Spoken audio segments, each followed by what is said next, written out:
Howdy, folks. Happy Monday. And as you can see, I'm in my luxury vehicle, sitting in a cafe outside beautiful downtown Etobicoke, Ontario, where the Leafs practice facility. And there was a lot of news there, but we'll talk about that in a few minutes. We'll start with the pre-show. There's playoff baseball, or excuse me, it's sort of.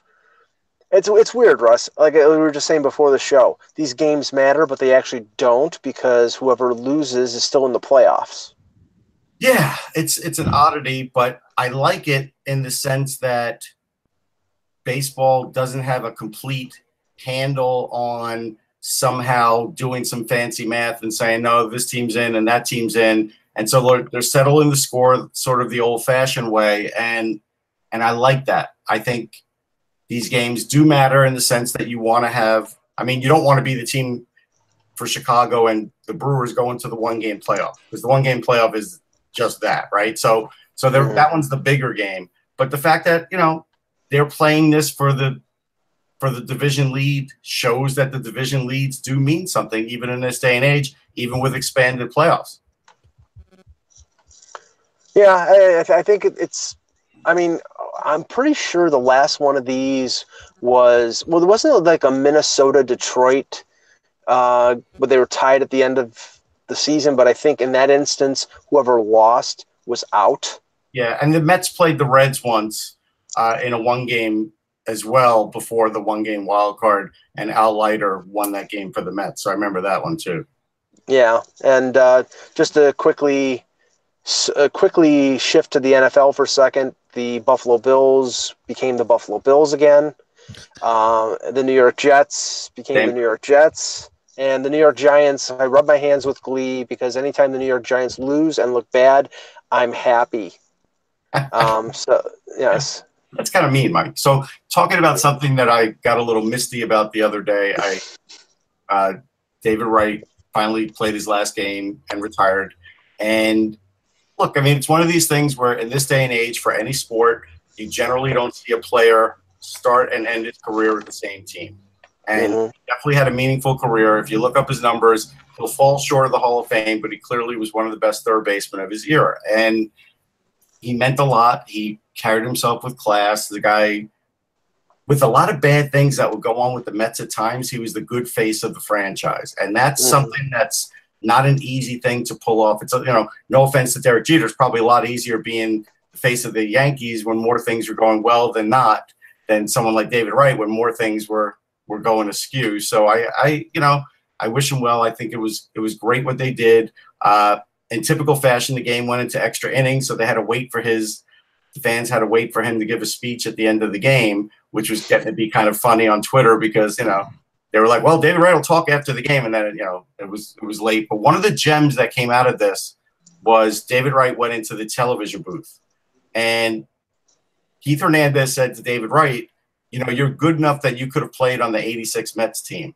And David Wright was like, wow, that's an amazing compliment. And Hernandez goes, but you weren't good enough to hit third. Yeah, well, that's just saying he's good. He's better than Ray Knight, which is not saying much. No, that was Keith Hernandez hitting third. No, at third base. Third base. Hitting third. No, okay. I know.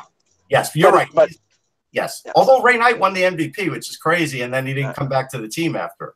Yes, I know. Actually, the Mets have had that happen twice. It also happened with in '69, Don Clendenin. I don't think he was back with the team in '70 either.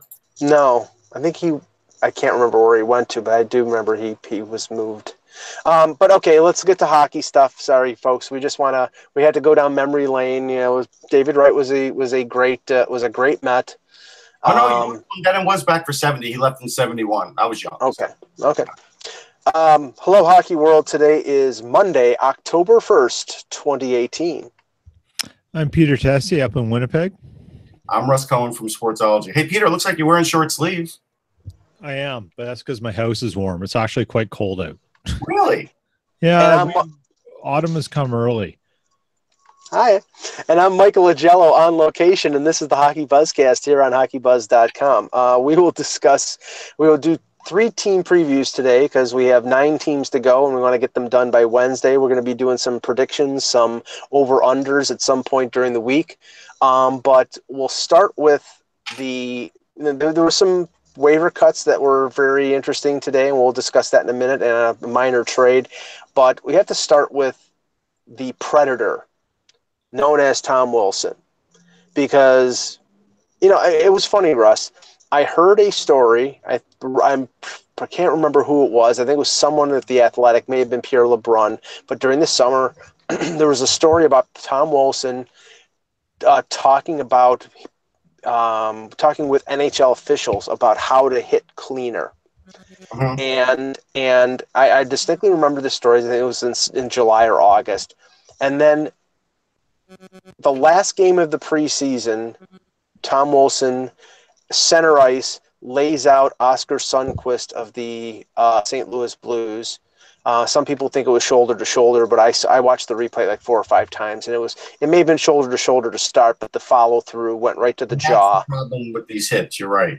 Right, and he was a 3-time suspended player over the last 18 months. I think it was actually over just last year. He got suspended 3 games in the playoffs for that hit on Zach Aston Reese. Let me just say this before you give your opinion. Tom Wilson is stupid. He is just absolutely stupid. And not only because of the hits. If you're going to do this, if you do it in a playoff scenario where you are trying to, it's a war of attrition, that's one thing. It's the last game of the preseason, and you're going to cost yourself 8 to 10 games, which he's probably going to get. You're a moron, Tom Wilson. Go ahead. All right, so I'm not going to call him stupid or a moron, but Sidney Crosby did come out and say that clearly the message isn't getting through to Tom Wilson. But the message Tom Wilson is sending to the rest of us is he doesn't care. Right. This helped his team win a Stanley Cup. He's going to keep doing it until, the league does something where Tom Wilson can no longer play that way in the league. And so this is like Tom Wilson's way of challenging the authority. And to his credit, whether you like it or not, I haven't heard about any suspension yet. Have you? It's in-person hearing, so he's getting one. Okay. Right. So, but here's the thing. What's he going to get? A game? 2 games? No, in person, it's at least 5. 5, okay. Yeah. So, fine. I mean, the thing about this is every time we wait for the NHL to make a serious move around this.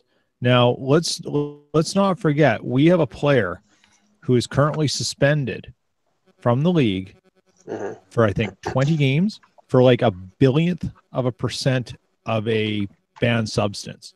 But Tom Wilson just about murdered someone, and he might get 5 games. This is the problem, in that the NHL has all these different things, but they can't seem to get the ones that matter to fans right.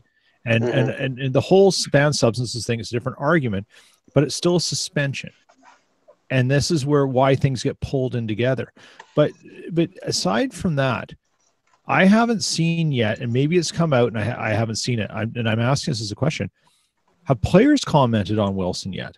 Well, I just said Crosby did and said the message isn't getting through.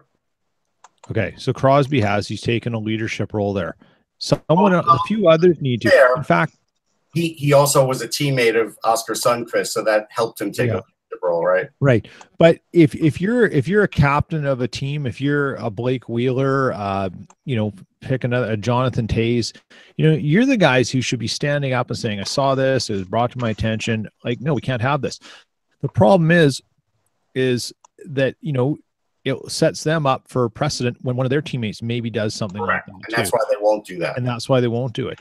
So the players also have to police this. And their method of policing is exactly what Roberto Luongo said about Max Domi on his hit or his fight, right? That's their policing. Yeah. That's the code. That's what they want to do. And, this is the problem. At some point, the players, like fans say, the league's got to listen to us. The league's got to do this. The players also have to listen to the fans too and what they're talking about as well. Yeah, but the thing is, that's part of the problem as well. The thing is, Peter, is that the way to police this back in the day was what we would call frontier justice. You do that, and somebody's going to kick your butt.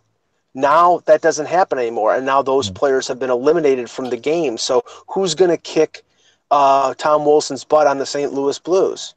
Unless it's kicking someone's butt, it's just about standing up for your teammate. That's all of it. Right, so, but wins. So does Tom Wilson do that if Ryan Reeves is playing former Blue St. Louis? Yeah, that's what I'd like to know. Because that's what I'm curious about. And I'm not saying Reeves. I don't want to get into this argument about whether you should have enforcers or whatever, right? That's a different discussion about this, but they're linked together. The point being is the league knows it's phasing out these guys. The league knows who these guys are. They know there's less of them. The reason they're being phased out is not because there's no need for someone to drop the gloves. It's that teams are making the choice because they need to ice better teams. They need to ice more skilled players. Mm-hmm. And there's just few guys like a Domi or a Probert who can actually play hockey and drop the gloves available. They just don't exist anymore. I agree, but they may not exist as much, but that play still does exist. Yes. And that's the problem too. And so when you look at someone like Wilson, let's say he gets the 5 games. Yeah. He sent a message, a very, very powerful message to the rest of the league with that hit because everybody knows about it. And now when Wilson's on the ice, he probably feels like he has a little bit of a mental edge for at least half the season until he does it again. Yeah, so, and that's the thing. We could say he's dumb, but he did send a message to the rest of the league with that. Yeah, but Russ, you could send the message in the regular season. You could send a message. I mean, he costs himself probably. I think it's going to end up being 8 to 10 games. He costs himself that much for a hit in a preseason game. It's just dumb. It really is stupid. If it's a preseason game, though, or if it's game 1 of the season? Like, what's really the difference here? Well, I just think that, if you want to, I get. Technically, he'll get less of a suspension because it's preseason than he would if it was in the regular season. You watch. Well, I mean, if he had done it in game 1 of the preseason, then he wouldn't have been suspended for any regular season game. If you're going to be really sort of, Machiavellian about it, or just, really just think it through, if you want to do that at the beginning of the preseason and send the message as you're saying, then yeah, you do it in game 1. We've already seen preseason. When you do something in the preseason, it doesn't count as bad as the regular season until that changes. But we've seen that with suspensions. Well, there was one suspension. I can't remember who it was. It was an elbowing call that the player got suspended for the rest of the preseason and 2 regular season games. So that was after the Domi situation. So, but I just, okay, send a message. But you know what? You're going to send a real message. You do it for 20 games and you let the PA fight you. Right, and the PA, see, and the thing is, the PA is going to fight everybody and everything. They're going to fight over the Austin Watson thing, and that's a very dicey situation. They'll probably fight over what Voynov gets, and they're definitely fight. I don't know if they've put up any kind of a stink about Nate Schmidt because I haven't heard anything over the last few weeks, so probably not. But I know that Schmidt said he was going to accept it, so that pretty much washes the hands of both sides. But anyway, so let's move on from that to some of the waiver moves today. There's some interesting names out there, and I'm not going to go through all of them. But starting with Sam Gagner in Vancouver, Peter, I was a little surprised, especially he's making a pretty decent chunk of change. I think he's around $3 million. And I think he's got a couple years left. I'm looking up on Cap Central as we speak. But what did you think of that cut? That caught me by surprise. And due to a prior start commitment, I haven't had a big chance to go through and look at it, but I did know it happened. Again, what's Benning thinking? And clearly, maybe they want to get rid of him for whatever reason and add 50% of the dollar. But you can't trade Sam Gagner? That seems really odd to me. $3.15 million for this year and next year. So this is like the Zach Smith, the same monetary range as Zach Smith with Ottawa. Yeah. But Russ, it's like Jim Benning signed this guy. He's waiving him after a year. Here's the thing. I give somebody more credit doing what Jim Benning is doing now than letting him play if he doesn't feel like he's helping the team or can play with his team just because he's paying him. So there is that side of the coin, and that's where I show more respect in the sense that, hey, if he feels like he can't play, then you got to cut your losses whether it looks bad or not. Dale Weiss waived by the Flyers. Is that any surprise, Russ? It is a little bit of a surprise. I mean, actually, yesterday, no surprise, they sent down Hart and Myers and Friedman, and that's no surprise. But Dale Weiss and Taylor Lear both got sent down. There's an actual open roster spot right now with the Flyers. That's surprising because, Sam Gagne's out there. He played for him before. Would he play for him again? I don't know. Curtis McElhinney, would he look good in the Flyers backup role? He would. I mean, the Flyers clearly did this for a reason, either for a trade, waiver trade, or a claim. And so you kind of wonder what this is for. We don't know. I mean, did they trade Gritty? Did that free up a roster spot? I don't know. Gritty. Jesus. Gritty's had his week. It's pretty much, I think, it'll start trending down now for Gritty. Yeah, thank God. Dmitry Yaskin was waived by St. Louis. Now, Russ, a couple years ago, Yaskin was one of their, I wouldn't say highly regarded prospects, but, they were thinking he was a pretty good prospect, and he really just hasn't done a lot.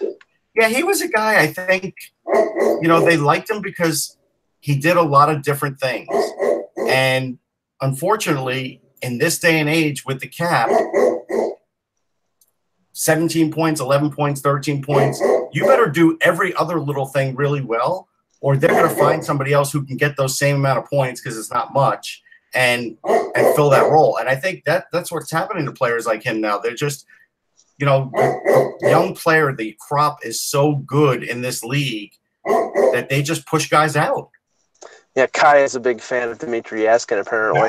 Now, I'll talk about the McElhinney waiver. And I'm actually pretty stunned, and I just wrote about this. The Leafs basically kept everybody from the Marlies that was on the bubble.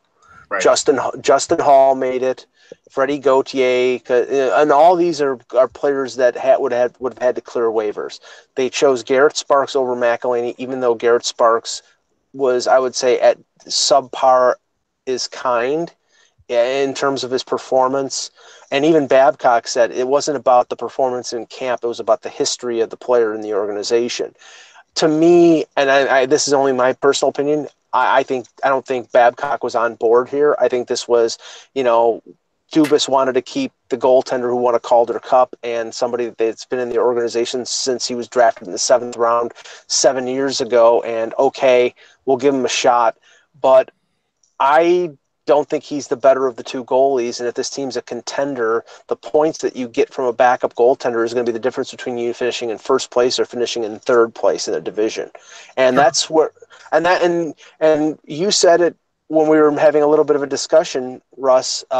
You mentioned the name of Jonas Enroth, and that's the feeling I get. And the completely different things. Enroth was signed as a free agent. He came in. Babcock soured on him after 3 games. Right. After game 4, he said, we're waiving him, and he went down to the Marlies. This could happen again.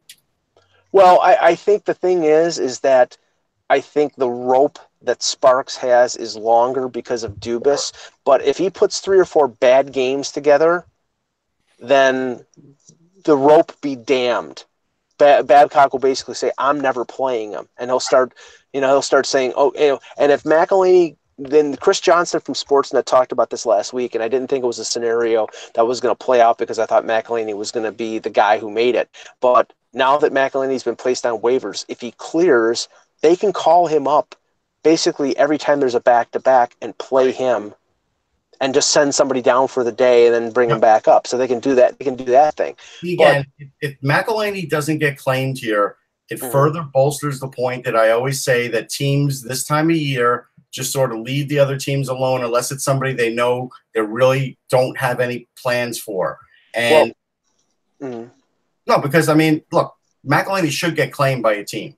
Yes. If he doesn't, then it does lead me to believe that other teams are probably like, you know what, we're just going to let the Leafs do this here because, you know, if there was somebody like Connor Carrick, right, we'll talk about in a minute, that's the difference, I think.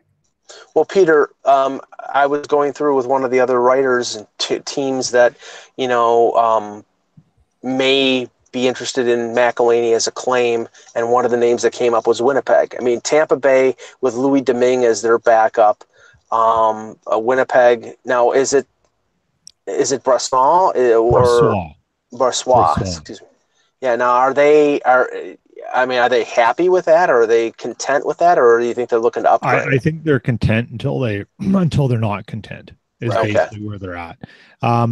I saw Brossoit start on the first preseason game of the year. Where I was sitting was very close to him for two ends, and in the other games, you know, you say this about all goalies, right? Got to watch the glove hand, but interesting enough, he has a lot of characteristics that are very similar to Connor Hellebuck, and they do share the same offseason goalie coach. But he is positionally very solid, and he doesn't flop around. He holds his ground. He's composed. He's not very and he's a big kid. He's a big kid. The coach has got them playing similar. There's a lot of good things that can come from that. But if you're forcing one guy to do something he's not adept at, that could be a problem. But it appears they have a nice kind of duality to them. And that could be a good thing for the guys in front because they know what to expect depending on who's in net. He's definitely a much better puck handler than Hellebuck is. So I think the Jets are completely fine until there's a reason not to be fine. Okay. Right.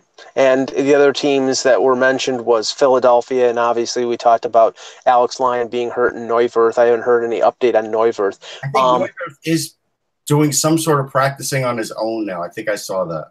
So that probably, you know, maybe they would do it, but it would be a temporary thing. The other team, and I haven't heard any extent on the injury, but apparently Scott Darling got hurt yesterday in the last game for Carolina, and that would leave them with Mrazek and no backup. So if that's the case, maybe that's where McElhinney goes. I just think, you know, somebody who had the stats that he did and on a one-year contract for less than $1 million, if you need a backup goaltender, he's going to get claimed. But if he doesn't, I don't think we've heard the last of Curtis McElhinney in Toronto. So it's going to be interesting. And like I said, here's something else that's interesting, Mike.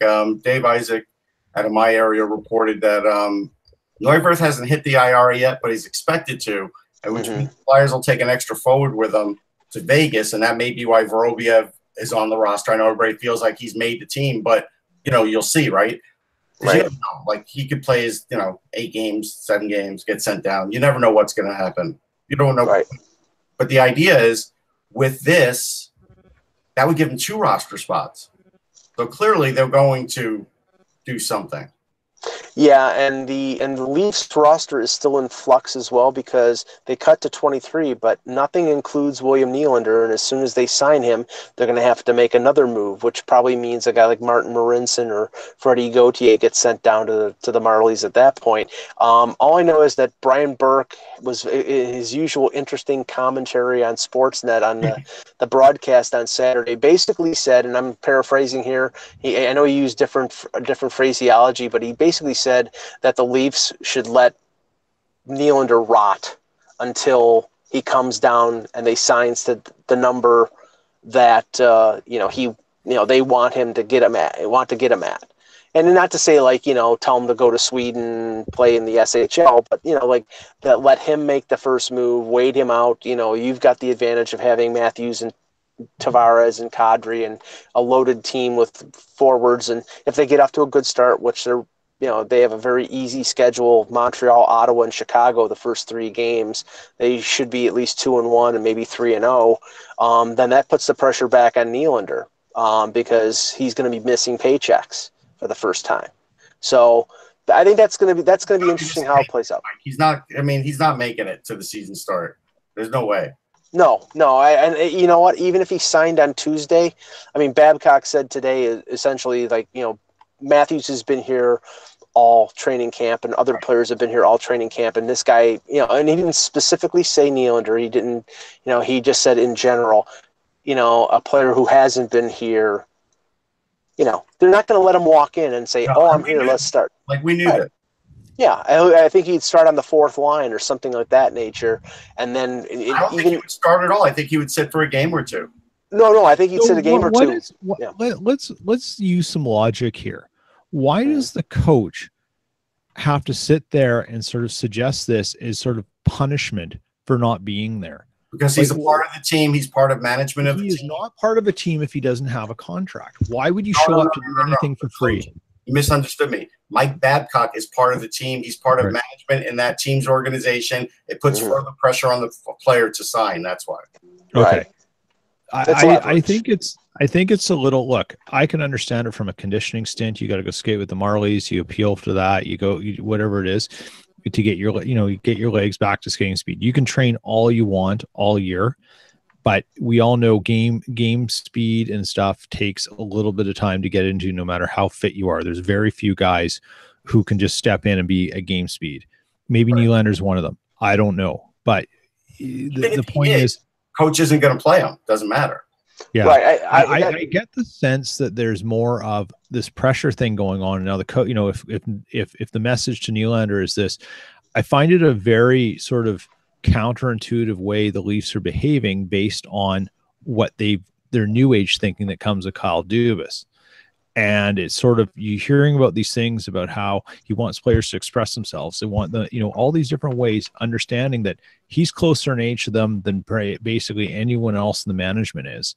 And in the organization who isn't on the ice.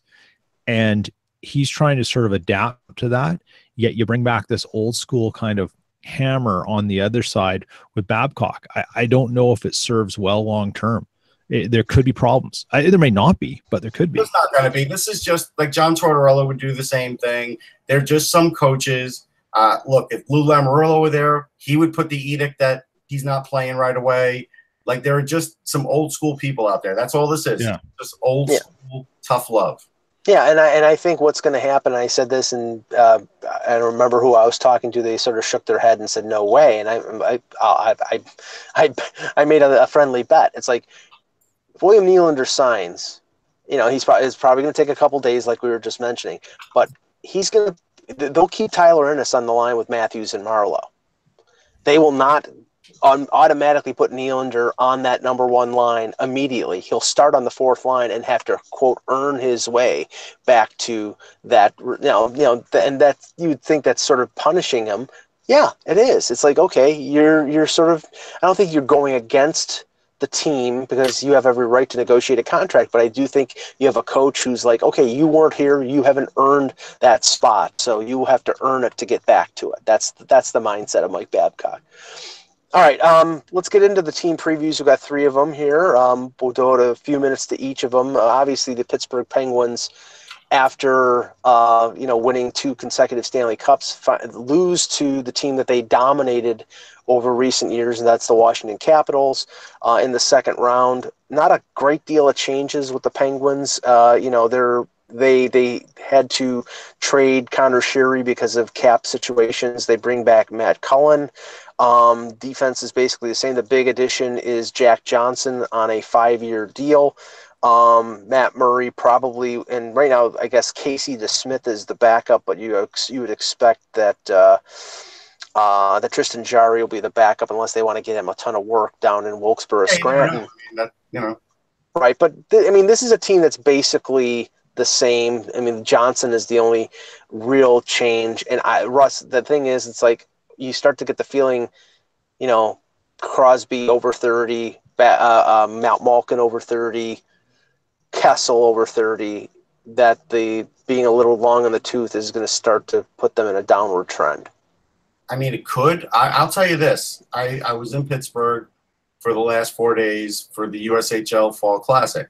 Well, I was at the Lemieux rink where the Penguins practice.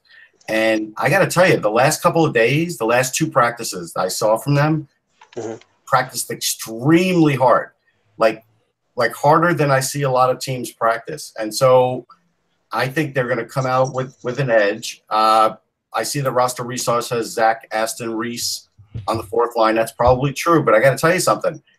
There are some guys, like, they get signed as college free agents. They play a year or 2. they don't make it. You don't really hear about them again. Maybe they play in the AHL the rest of their career. Aston Reese seems to have crossed over. He looks faster to me. He was shooting off a load of one-timers, as were a lot of other guys from the team yesterday, and I think his shots improved. You know, he only had 1 point in the playoffs, and I think he had like 7 in the regular season, like 7 and 12, 6 and 12, something like that. But he looks like a guy that they could get a little more mileage out of, and that's good news for them because if you look at, you know, the guys that they have, Broussard has to really step up. We all know Chris Letang, pretty much even the team said he had a bad year. He's got to improve defensively. Offensively, he's fine. He's got to improve defensively. But, you know, I like Riley Cheyenne. I always have. I still think this is a good team. If this team won the division, I wouldn't be shocked. If this team came out of the East, I wouldn't be shocked. But are they what they were 2-3 years ago? No. But neither is anybody else really in the East or in the Metro, I should say, either. Peter, I get the feeling that, like, unlike a few years ago where this team could absorb the loss of Letang or the temporary loss of Matt Murray in favor of Marc-Andre Fleury in the playoffs, that they need everybody to be healthy and everybody to basically be operating on all 8 cylinders for them to get to where they were in the past, which is winning Stanley Cups or competing for Stanley Cups. I mean, you know, you can't get better than a 1-2 of Malkin and Crosby, but, you know, there have been injuries there in the past. I think Kessel is still really good, but, you know, again, his physical durability. I mean, he's been the most durable player in the league next to, like, Patrick Marleau. He hasn't missed a game since, I think, 2009. But Yeah. he's still not a guy who's in the greatest of shape. And when you turn 30, sometimes you can't bounce back as well as you used to. I mean, I don't get me wrong. I think there are a lot of good players in this team. I think they're going to compete with Washington. I just don't know if they're going to be able to get to the lofty heights that they used to. 30 is not a firm benchmark, right? It's an approximation. And so the guests, you know, the half empty folks are thinking, okay, it's time that these guys start becoming a little more mortal. And the half full person, and I'm kind of a half full person with the Penguins right now, is saying, you know what? Sometimes an earlier exit, having your spring all to yourself, just not the grind of going to the middle of June playing for the Stanley Cup, can do, you know, that extra 6 weeks of rest and recuperation can do wonders for the body if you do it right. And, you know, that's the thing I'm betting on with the Penguins for a bounce back sort of thing. They had 100 points last year. They weren't bad. And, you know, it's just that they almost run out of steam. And yes, they've been, you know, some of the moves have been made to challenge for the cup, have hurt them of what's coming up the pipe. But, you know, let's not rule out what Rutherford can do here and sort of see if there's a little lightning in the bottle. But I wouldn't sell them short yet. I'm believing there's something coming back here, and they're going to have a bit of a bounce back season. I mean, again, look how close they got last year. I mean, that's and there were things wrong. Like Kessel was on his last leg, Broussard was really hurt. Yeah. And they still almost made it. So, no, we're not counting them out. But I do think it's fair to say, just on paper, roster personnel-wise, they're not what they were 2-3 years ago. No, they're not. But I think they're still in the mix in the East. I think they're one of the 3 or 4 or maybe 5 teams in the East that could come out of. But again, I just think that, you know, a few years ago they won a cup without Letang. And that's the thing. It's like I don't think they can win a cup without Letang being in the lineup. I don't think they can win a cup without, you know, Kessel last year was injured apparently, or at least that was the talk that he was injured. And then after the playoffs, I think they said he wasn't injured, but some people think he still was. You know, they need these guys to be at their top to be able to. And you know, there are some guys who can pick up the slack like Gensel and like Brian Rust, Russ's favorite playoff performer, Brian Rust. Yep. But and I don't know how much Jack Johnson's addition really helps their defense. I think he's okay. I just don't know if he's the same guy that was really good for Columbus, say 4 or 5 years ago. Here's what I could tell you that it did. Again, being around this rink here in Scuttlebutt and everything else, he fits in personality-wise. They know him already. He's friends with some of the guys. So in that regard, it's a seamless transition. What he'll do on the ice, I just still think Jack Johnson's going to be pretty good. So, but I think he's already friendly with guys on that team, and that's a plus. All right, let's move on to the San Jose Sharks, who made the big splash, probably the second biggest splash of the offseason, the first being John Tavares with the Leafs. This is almost as big, getting Erik Karlsson for a pittance from the Ottawa Senators. Now, I'm not ready to anoint the San Jose Sharks as the leading Stanley Cup contender in the West. I do think that they're really good. The only thing I'm concerned about is the long of the tooth of Joe Thornton coming off 2 major knee injuries, and whether he's going to be able to. Yeah, I mean, he's always going to be a good playmaker. He could do that on one leg, but I think he does need to skate. He does need to move. Pavelski on the last year of his contract, he's singing for his supper. I think they have enough depth at forward. Let's be real about this. Joe Pavelski is not going UFA. Probably not, but he's going to get signed. But I mean, the only question that I've heard are people who don't like the depth of their forwards. Their top 6 is really good with Kane and Couture and Pavelski and Hurdle and Thornton, but there are some people who don't think that guys like Timo Meier and LeBanc really come up to it. I think they're actually pretty good, and I think they are too. I think their top 9 is good, and Donskoy, add them in that mix too. Yeah, but Peter, what do you think of the Sharks? I think the Sharks are going to be interesting, partially because I think the Pacific is sort of a weird division in that, you've got Getzlaf out or Perry out with the Ducks now. I honestly, I'm still not sure what the Kings are going to be. And the Canucks are going to be fantastically bizarre because that's just what the Vancouver Canucks are now.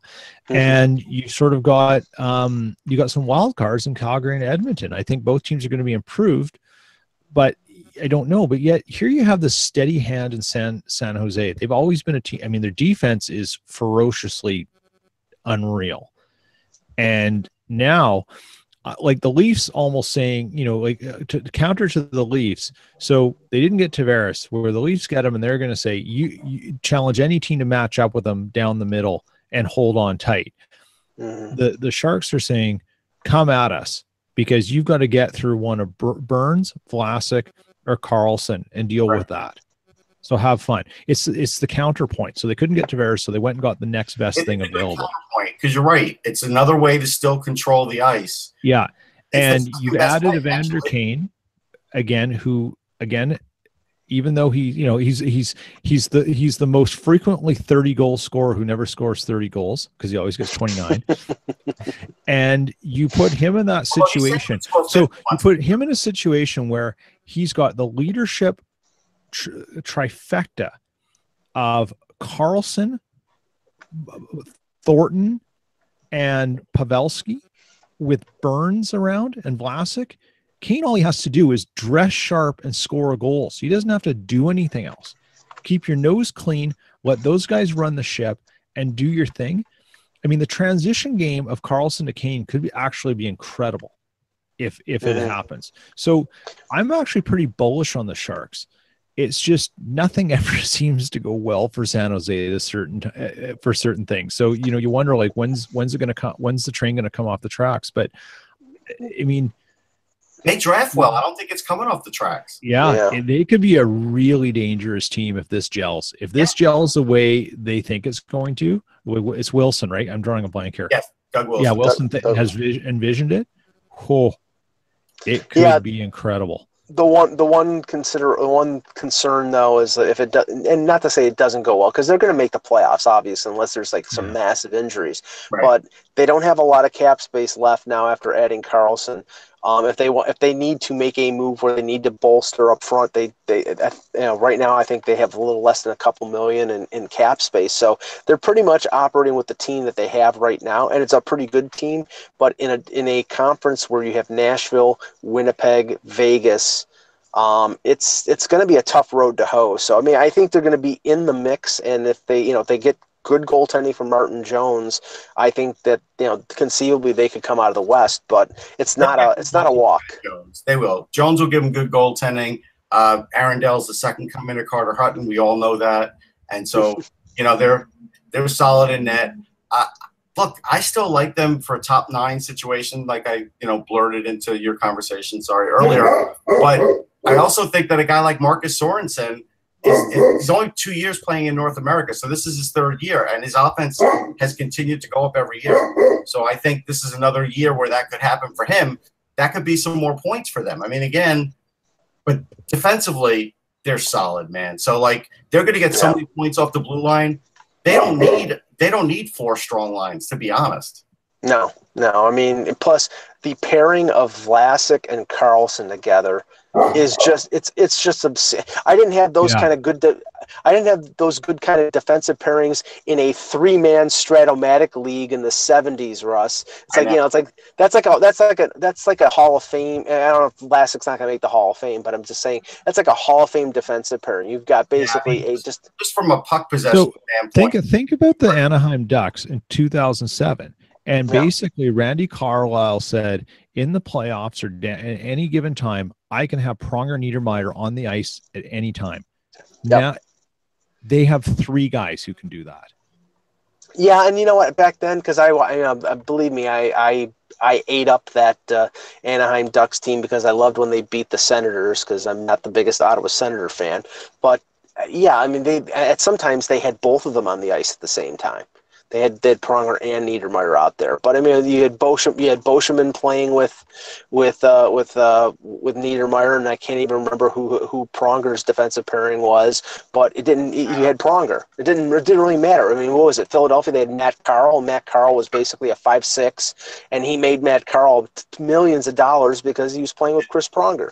Yeah. So before you go to the next topic, Mike, I want to mention, Scott Hartnell retired, and John Tortorella actually spoke about it. I'm going to get all misty. I am. Said, I love coaching him. He's had a hell of a career. How hard he played for how long he did. I have a tremendous amount of respect for him. He found a way to make a difference every night he played. He is a great guy in the room. Like, he's one of those guys that he was a friend to the media, because if you were looking for something, you could always get something out of Hartnell, but players loved him too. So, he's a great guy. He is. And Radim Verbata retired today as well. And if you want to look up something interesting, go on to HockeyDB and look at, I think it was the '99 draft. Verbata was drafted in the 7th round, 2 picks after Henrik Zetterberg.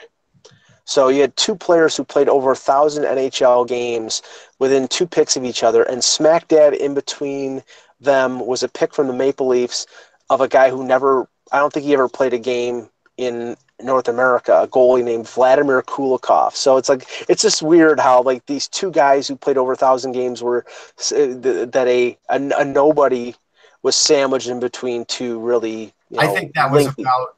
I think the reason Verbata was taken where he was taken again was still at the tail end of the Cold War era for Euros. Like, how good are they going to be in the NHL? Right. I think that's really what it was a matter of. Right. The third team that we're previewing today is the St. Louis Blues. The Blues made a lot of changes in the offseason. They traded Paul Stastny before the deadline. They added 2 centers in Ryan O'Reilly and Tyler Bozak, one via trade, one via free agency. Bring back David Perron from Vegas, the former Blue. Signed Patrick Maroon. And Nikita Soshnikov was also added late in the season. I mean, Russ, I think that they're a little better than they were last year. I mean, they're stronger up the middle, but I continue to come back to what is Jake Allen going to do? Because if Jake Allen is a good goaltender, then they have a chance to be a contender in the West. And if he's Jake Allen, then I think they're borderline to make the playoffs. Well, I mean, I'll say it this way. I think he does still matter a lot. But I think the Blues have done a really nice job of filling those other areas where it's not going to be all on his shoulders. And we know that in this game, defense and centers are important. They got both, man. They're loaded. And And so actually, if you look at the center group for the Blues, it's one of the top 5 in the NHL. So you look at that and you say, all right, you know what? If they've got good defense and they're sort of clearing the crease and they're blocking shots and the centers are winning faceoffs, that really helps a goalie. And so I do like this team. I like the way they're constructed. We don't know about Fabry. I don't know what his situation is. We ever heard an update? No, I haven't heard one. Okay. I believe Robert Thomas has made the team, right? Is that what we're expecting? I mean, that's what I've been talking about this whole time. But yeah, I haven't heard anything on Kyrou, so whether he made it. Yeah, Kyrou, if he got sent back, like I said, I wouldn't be shocked. But if he made it, I wouldn't be shocked. But I think didn't I see Kyrou get sent back? I'm not sure. He may have. I mean, there's been so many transactions in the last 48 hours that I may have missed it. But got to be tough. To be truthful, Thomas will be a great addition. Like, that's one of those things where this could really be a real shot in the arm for them. And could he be in the Calder talk? Yeah, he could. I mean, he is that kind of guy. He is a goal scorer. So we'll see how that works out. I don't know if he'll play the 4th line, the 3rd line, probably the 4th line based on the way this team's stacked. But you never know. Mm-hmm. They may work him into a 3rd line role. Now, Peter, this is I'm getting an echo here. Okay, it's gone. This is a team in the Jets division, and I think they've improved themselves with, bringing in O'Reilly, who has played in this division before when he was with Colorado, and they've got Tarasenko, who's one of the best snipers in the league. I think health is a big problem with this team because, sometimes, Steen has had some injury problems, Jaden Schwartz, and we talked about Fabry. But again, to me, it comes down to whether Jake Allen is a legitimate number 1 or if he sort of vacillates like he did last year, that they had to go to Carter Hutton and he stood on his head. Yeah. So if you had to put a question to each team, I would put this with the St. Louis Blues. How much do you trust Chad Johnson? Because I think if you're going to ride Jake Allen, you're probably going down the wrong way. If you look at his numbers and stuff, you start getting Jake Allen more games, he doesn't really perform that well, at least historically speaking. But the problem, so then is how many games do you want Chad Johnson to play? And do you trust him enough? Because that's what's going to be the thing that is going to determine them. If Chad Allen is simply, or just Jake Allen is simply Jake Allen as we've come to know him, then you need to trust Chad Johnson. That's what right. The question is. Right about that. Yeah, and the thing is, though, I've seen Chad Johnson enough times over the last few years, especially when in his stints with Buffalo. And don't get me wrong, Buffalo is not a good team. But 2 or 3 years ago, Chad Johnson was one of those 1B goaltenders who could play 30, 35 games if need be.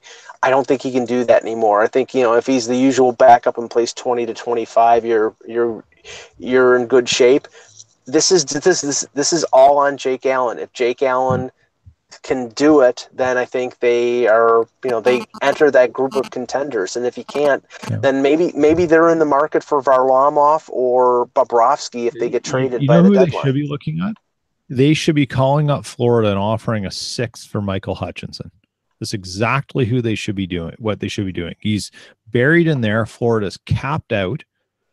And they, get him for $1.1 million or whatever he signed for, $1.2 million. Because I'll tell you why I wouldn't. Because it seems like Binnington's sort of out of the picture for now for them, but Billy Husso's not. And Billy Husso could come up. Like he's a guy that's got a little bit of age to him. And so I think that's why you won't see that, Peter, just for that reason, because he's lurking and he's 23. So he's a little bit older and he's tabbed as the goalie of the future now for them. And last year he had a .922 save percentage, played 38 games. So, So, so in that case, then, so you're betting that your future then is ready, but what if he's not? Then you make the deal. So you're saying basically if something isn't working with Johnson and you need to spell off Allen, you go down to the next guy in the organization because he deserves the chance. And I'm not saying there's anything wrong with that. It's just, it seems like for a team like St. Louis is sort of, they're kind of in a, they've got contracts to go on for a while with some key guys, but they're sort of probably in a fan situation, like show me something, show us something, right?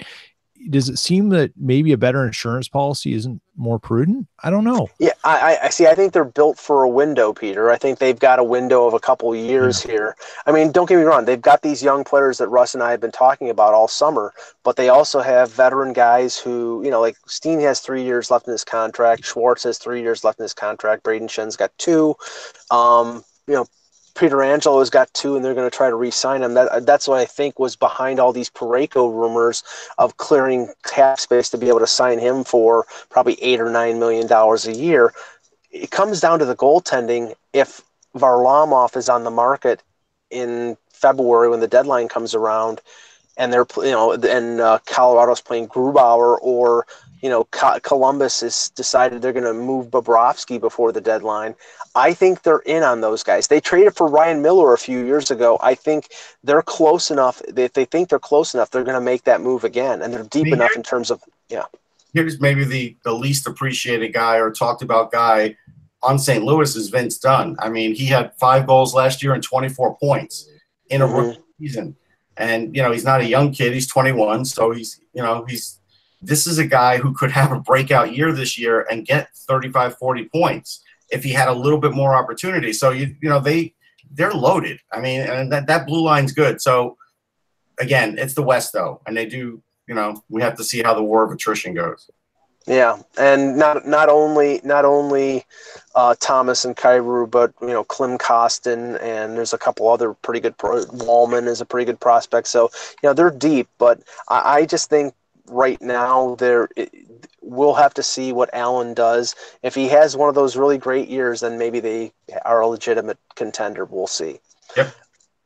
Okay, guys, we'll cut it short here because we've been lucky. You have to mention one thing. Go ahead. It was pretty big news. Shea Weber is the 30th captain in Habs history. It's a pretty big deal, and it does show. Yeah. It shows. Well, here's the thing. That is a message to the fans that he's not going anywhere. He's not going to get dealt, and he probably isn't going to retire early. He's probably loves the honor, and Shea Weber will give everything he has before he goes. So. Yeah, and it made a lot of sense that were you going to make Brendan Gallagher the team captain, and then basically he spends half the time in the penalty box and the other half suspended. I mean, you have an establishment figure like Shea Weber. He's been a captain before. It makes a whole ton of sense. Although I'm not sure how long he's going to be there, Russ, because of that contract. I mean, will he be viable once they come out of the rebuild in 2 or 3 years? I don't know. He'll be 36 or 37 then. Yeah, we'll see. But it's the right move. I mean, I don't think there was any other choice in terms of a captain. So congrats to Shea Weber. We'll be back tomorrow. Hopefully we'll have back tomorrow. We're going to preview 3 more teams: Tampa Bay, Toronto, and Vancouver. So great show, guys. Thanks. Thank you to Russ Cohen. Thank you, Peter Tessier. Sorry, I'm a little distracted here because I got people walking behind my car here. Thanks for watching, and remember, without the buzz, it's just hockey.